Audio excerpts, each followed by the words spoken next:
एक लड़की घने जंगल में एक पुराने पेड़ के नीचे बैठी थी। उसकी आंखों से आंसू लगातार बह रहे थे, जैसे हर बूंद उसके दिल का दर्द बयां कर रही हो। वह यूं ही नहीं रो रही थी। ऐसा लग रहा था जैसे उसके भीतर कुछ टूट गया हो, कुछ ऐसा जो शायद कभी जुड़ नहीं सकेगा। तभी झाड़ियों से एक सरसराहट सुनाई दी। आलिया ने सिर उठाया।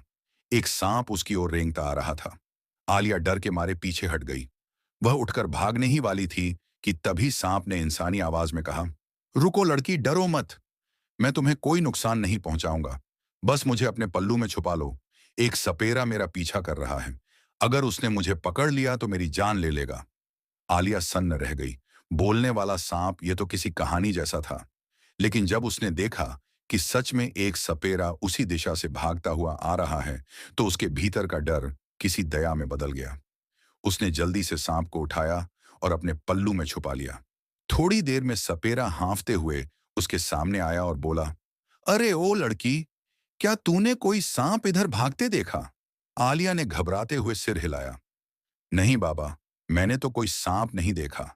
सपेरा बिना कुछ कहे आगे बढ़ गया। कुछ पल बाद पल्लू के अंदर से सांप बाहर निकला और बोला, धन्यवाद, तुमने मेरी जान बचाई। तुम्हारा यह एहसान मैं कभी नहीं भूलूंगा। लेकिन तुम यहां अकेली क्यों हो, और वो भी इस हालत में? तुम तो गर्भवती लगती हो। यह सुनकर आलिया की आंखों में फिर आंसू भर आए। तुम नहीं जानते, उसने कहा, मैंने अपनी ही जिंदगी बर्बाद कर दी। अपनी ही खुशियों का दरवाजा खुद बंद कर लिया। अब इस जंगल में बस खुद को सजा दे रही हूं। सांप ने धीरे से कहा, क्या हुआ था, बताओ मुझे। आलिया ने गहरी सांस ली और बोलना शुरू किया। मैं अपने माँ बाप की इकलौती औलाद थी। उन्होंने मुझे बहुत प्यार दिया, शायद जरूरत से ज्यादा। हर जिद पूरी होती थी, हर गलती माफ। और इसी प्यार ने मुझे बिगाड़ दिया। हमारे गांव में मेरी दो सहेलियां थीं। रोज उन्हीं से मिलने जाती, बातें करती, हंसती। एक दिन जब मैं सिलाई सीखने अपनी सहेली के घर जा रही थी, तो मैंने देखा कि रास्ते में एक लड़का मुझे हर रोज देखता है। पहले तो मैं नजरअंदाज करती रही, लेकिन हर रोज वो वहीं खड़ा रहता, और धीरे धीरे उसकी मौजूदगी मुझे महसूस होने लगी। वो बस खड़ा रहता, ना कुछ कहता ना पास आता। लेकिन जब मैं वहां से गुजरती, वो बस मुझे देखता और मुस्कुरा देता। पर जाने क्यों अगर वह किसी दिन ना दिखे तो मुझे बेचैनी होने लगती। कुछ महीनों तक यह सिलसिला चलता रहा। एक दिन उस लड़के ने हिम्मत करके मेरा रास्ता रोक लिया। आलिया, मुझे तुमसे कुछ कहना है, उसने कहा।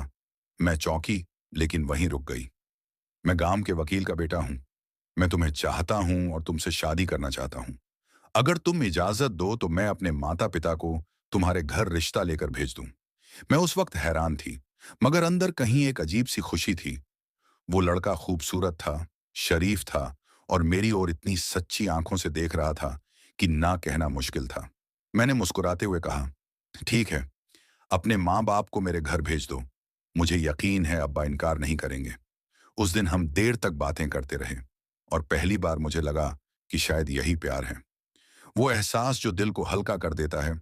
और पहली बार मैं किसी से सच में मोहब्बत करने लगी थी।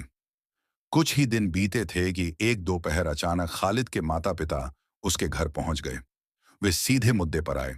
हमें आपकी बेटी का रिश्ता चाहिए। खालिद के पिता ने कहा, हमारा बेटा आपकी बेटी को चाहता है, और हमें पता है कि आपकी बेटी भी उसे पसंद करती है। जब दोनों राजी हैं तो हमें क्या आपत्ति हो सकती है? उनकी बातें सुनकर आलिया के माता पिता एकदम सन्न रह गए, जैसे किसी ने उनके पैरों तले जमीन खींच ली हो।